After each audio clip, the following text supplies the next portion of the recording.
Hello guys, welcome back to my channel. Welcome to Divya Sunil blogs. నేను ఇప్పుడు బస్సులో ఉన్నాను. హైదరాబాద్ నుంచి మా అత్తగారు ఊరైతే వెళ్తున్నాను. ఊళ్ళో గంగానమ్మ తల్లి సంబరాలు అయితే జరుగుతున్నాయి. ఈ సంబరాలు 7 డేస్ జరుగుతాయి. అందులో ఒక రోజు అమ్మవారి ఊరేగింపు అయితే జరుగుతుంది. ఆ ఊరేగింపు రోజు అమ్మవారు ఊళ్ళో ఉన్న ప్రతి ఇంటికి అయితే అమ్మవారు వస్తుంది. సో అమ్మవారి ఊరేగింపు జరిగే ముందు రోజు నైటే నేనైతే స్టార్ట్ అయిపోయాను ఊరికి. నేను మా చిన్నోడు మాత్రమే వెళ్తున్నాం. మా హస్బెండ్ అట్లా తనకి ఆఫీస్‌లో వర్క్ ఉందని చెప్పేసి తను అట్లా మేమిద్దరం మాత్రం స్టార్ట్ అయిపోయాం. ఇదొచ్చేసి నేను 6థ్ మార్చ్‌నైతే స్టార్ట్ అయ్యా. నెక్స్ట్ డే ఊరేగింపుదైతే చూపిస్తా. మొత్తం చూపించలేను. మా చిన్నోడైతే కోఆపరేట్ చేయలా. ఎందుకంటే కొత్త ప్లేస్ కదా! ఇంకా ఎవరి దగ్గరికి వెళ్ళలా. వాళ్ళ నానమ్మ దగ్గరికి గాని, తాతయ్య దగ్గరికి గాని వెళ్ళట్లే. ఏడ్చేస్తున్నాడు. సో, నా దగ్గరే ఉంటున్నాడు. కొత్త ప్లేస్ కాబట్టి తనకు అలవాటు లేదు. సో, అందుకని ఇంట్లో పూజ గాని ఏది చూపించలేకపోయా. కాకపోతే ఈ ఊరేగింపు మా ఇంటి దగ్గర ఉన్నది వేరే వాళ్ళతో అయితే వీడియో తీపిచ్చా. అదైతే మీతో షేర్ చేస్తా. అమ్మవారు మన గుమ్మం దగ్గరికి వచ్చే ముందే మన ఇంట్లో గంగానమ్మ పూజ అయితే చేసుకొని, గంగానమ్మకి చల్లనైవేద్యం అయితే పెట్టుకోవాలి. ఇక ఊరేగింపు అయితే వచ్చేస్తుంది.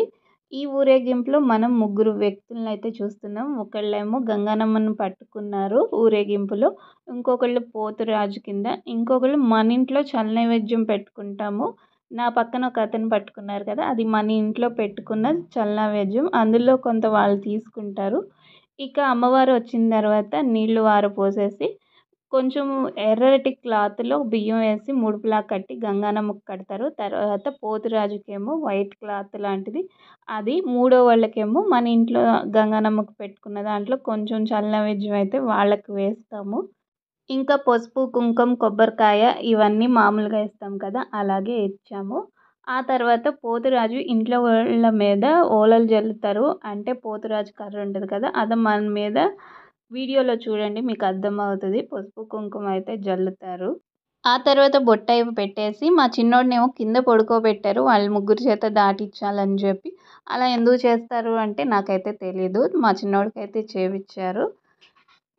ఇంకా ఊరేగింపయితే అలా జరిగింది. ఇంకా ఆ రోజు వీడియో అయితే అదే. ఇంకా ఆ తర్వాత అయితే నేను తీయలేకపోయా. మా చిన్నోడితోనే సరిపోయింది. ఇంకా కొత్త ప్లేస్ కదా! ఎవరి దగ్గరికి వెళ్ళకుండా బాగా ఏడుస్తున్నాడు. నా దగ్గర మాత్రమే ఉంటున్నారు.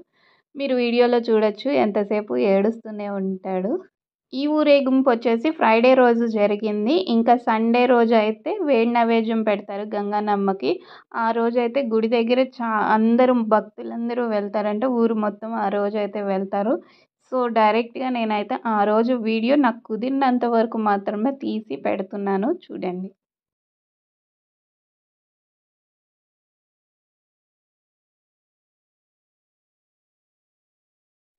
Hello guys! సండే రోజు గంగానమ్మకి వేడి నైవేద్యం అయితే పెట్టాలని చెప్పా కదా! ఆ రోజు షూట్ చేసిన వీడియోసే ఇవన్నీ. సో, ఇప్పుడు టైం వచ్చేసి 4:20 అయితే అయింది. ఇప్పుడు లెగిసి నేను పూర్ణాలకి, అలాగే గారెలకి పిండైతే రుబ్బాలి. సో, నేనైతే లేచిన వెంటనే వితిన్ 2 మినిట్స్‌లో మా చిన్నోడు కూడా లేచాడు. దానికి కారణం ఏంటంటే కొత్త ప్లేస్. సో, నేనుంటేనే ఎక్కడైనా కుదురుగా ఉంటున్నాడు. సో, నేను లేసాను కదా! వెంటనే తను కూడా లేసాడు. ఇక తన్ని పట్టుకునే పిండైతే రుబ్బుతున్నాను. ఒకటి పూర్ణాల పిండైతే రుబ్బేసాను. నెక్స్ట్ గారెల పిండైతే రుబ్బుతున్నాను. గారెల పిండికైతే పప్పు చాలానే ఉంది. అందుకని 2 వాయిల కింద వేద్దామని చెప్పి ఫస్ట్ అయితే ఒక వాయి కింద వేస్తే ఈలోపు గ్రైండర్‌లో పప్పు నలుగుతా ఉంటది. మా చిన్నోడినైతే పడుకోబెట్టడానికి ట్రై చేద్దామని చెప్పి చూస్తున్నాను. ఈలోపు పిండి ఎలాగో నలుగుద్ది కదా! పిండి రెడీ అయ్యేలోపు తన్ని పడుకోబెట్టడానికైతే చూస్తాను. ఆ తర్వాత రెండో వాయి వేసుకోవచ్చు కదా! సో, ఇప్పుడైతే పడుకోబెడదాం. మా చిన్నోడైతే నిద్రపోతున్నాడు. సక్సెస్‌ఫుల్‌గా పడుకోబెట్టేసాను. ఆ తర్వాత పప్పు కూడా మంచిగా గ్రైండ్ అయిపోయింది. ఇంక పిండి రెడీ అయిపోయింది. ఆ పిండయితే తీసేసి ఇంకో రెండో వాయి వేసేస్తున్నాను గారెల పిండికి. చంటి పిల్లోడు కదా! కొత్త ప్లేసు అందుకని చెప్పి నన్నైతే వదలట్లేదు. లిటరల్లీ చెప్పాలంటే నా డ్రెస్ 2 చేతులతో పట్టుకుని అయితే వదలలేదు. ఎంతసేపు ఎత్తుకునే ఉండాలంటున్నాడు. ఎవ్వరి దగ్గరికి వెళ్తలా. ఎంత ఏడుస్తున్నాడంటే నేను లేకపోతే. తనని వదిలి బాత్రూమ్‌కెళ్ళాలన్నా సరే చాలా కష్టమైపోతుంది. అంతలా ఏడుస్తున్నాడనమాట తను నేను వదిలి వెళ్తుంటే. అందుకని చెప్పి తను పడుకోబెట్టేసి ఈ పనైతే చేసుకుంటున్నాను. అదిగో లోపలైతే కింద పక్కేసి తన్ని అయితే పడుకోబెట్టేసాను. మంచిగా నిద్రపోతున్నాడన్నమాట. ఎప్పుడు కూడా బోర్ల పడే పిల్లలు, అలాగే పాకుతున్న పిల్లల్ని మంచం మీద మనం లేనప్పుడు మాత్రం వదలొద్దు. మా అబ్బాయి అయితే పాకుతున్నాడు. అందుకని చెప్పి కింద పక్కేసి పడుకోబెట్టేసాను నేను. ఇంక ఈలోపు పిండది రుబ్బుకుంటున్నాను. గాలిపిండి రుబ్బేసిన తర్వాత గ్రైండర్ కడిగేసి ఇంకా పూర్ణాల పప్పు ఉంటది కదా! పప్పుకు ఉండలు చుడదామని తెచ్చుకున్నా. అంత టైమే తనైతే పడుకున్నాడు. వెంటనే లేసి ఏడుస్తూనే ఉన్నాడు. ఫీడింగ్ ఇచ్చి పడుకోబెట్టినా తనైతే పడుకోవట్లేదు అసల. ఏడుస్తున్నాడు వదిలేసి వెళ్తుంటే. నేను పక్కనున్నంత సేపు బానే ఉంటున్నాడు. అందుకని చెప్పి ఇంక ఏం చేయాలో తెలియక తన్ని ఒళ్ళో అయితే పడుకోబెట్టుకొని ఈ పూర్ణాల్లో అయితే పప్పును ఉండలైతే చుట్టేస్తున్నాను.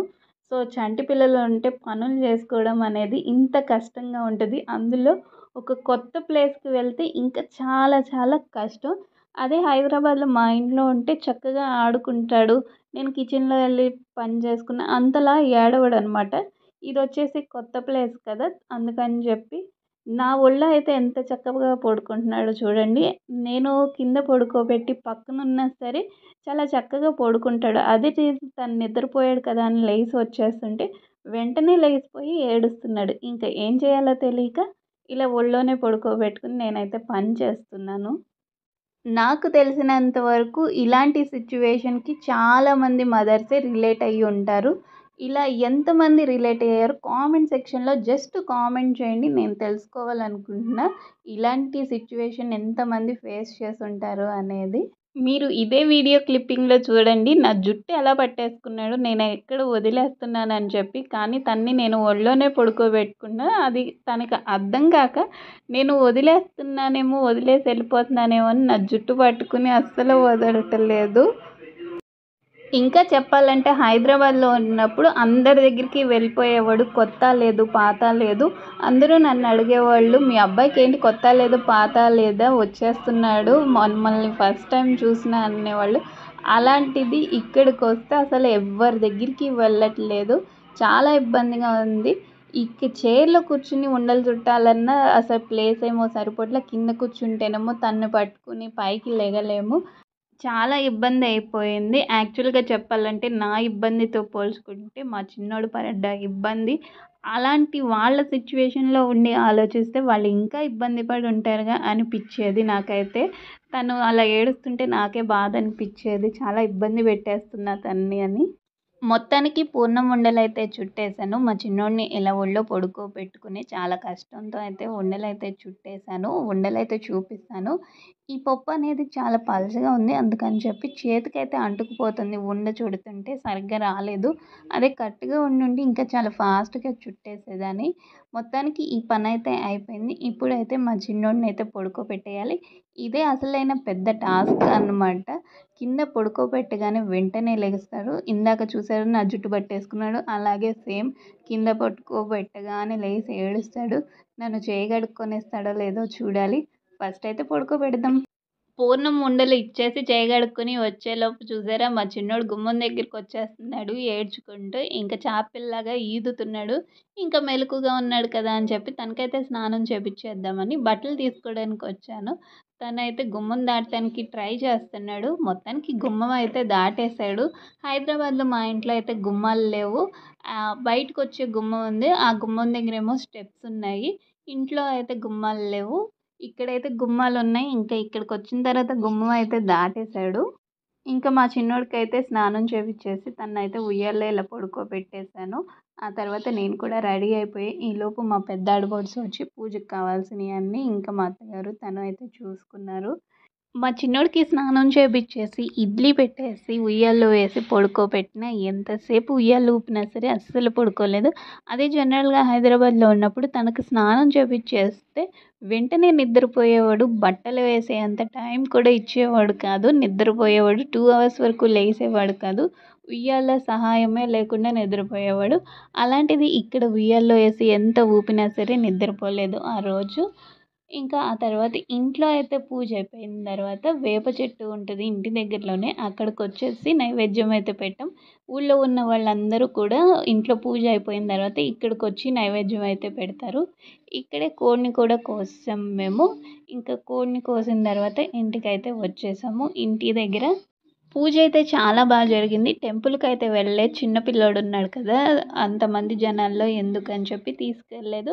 ఇంకా మేమైతే దేవుడికి నైవేద్యంగా మేము వండుకున్న గారెలు, అప్పాలు, సలివిడి, వడపప్పు, ఇంక ఇదొచ్చేసి చేపల పులుసు, మంచినీళ్ళు, ఇంకా కల్లు, పానకం, అన్నము, పరమాన్నం ఇవైతే పెట్టుకున్నాం. ఈ వీడియో గనుక నచ్చితే లైక్ చేయండి. నా ఛానల్‌కి సబ్స్క్రైబ్ చేసుకోండి. పక్కనే ఉన్న బెల్ ఐకాన్‌ని ప్రెస్ చేయడం మర్చిపోకండి. Thanks for watching.